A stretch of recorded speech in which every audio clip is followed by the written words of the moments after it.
নারায়ণগঞ্জে শিক্ষার্থী তকির হত্যার এক যুগেও আলোর মুখ দেখেনি আলোচিত এই মামলা। এতে হতাশ নিহতের পরিবার এবং নাগরিক সমাজ। তবে 5 আগস্টের পর এই ঘটনায় 6 জনকে গ্রেফতার করেছে বলে জানায় আইনশৃঙ্খলা বাহিনী। ব্রেকফাস্ট, টিফিন কিংবা স্ন্যাক টাইমে মজাদার আয়োজন মানে অল টাইম ব্রেড। আজও সন্তানের স্মৃতি আঁকড়ে ধরে বিচারের আশায় এক অসহায় বাবা। সন্তান ফিরবে না জেনেও পথের দিকে চেয়ে আছে মা।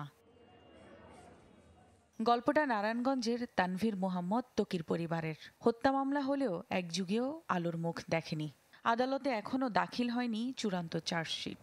এই হত্যার নির্দেশদাতা শামীম ওসমান, তার ছেলেটার সাথে জড়িত এবং অন্যান্য যারা এগুলোর সাথে জড়িত সবাইকে এটার সাথে যুক্ত করে একটা পূর্ণাঙ্গ অভিযোগপত্র এবং ত্রুটি মুক্ত একটা অভিযোগপত্র যাতে তৈরি করে আদালতে জমা দেওয়া হয়। এই সরকারের কাছে ত্বকী হত্যার বিচার কার্যকর করা হোক, এটাই আমরা আর কি চাই।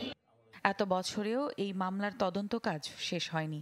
আইনজীবী বলছেন দ্রুত তদন্ত প্রতিবেদন দাখিল হলে বিচার কাজ এগিয়ে যাবে।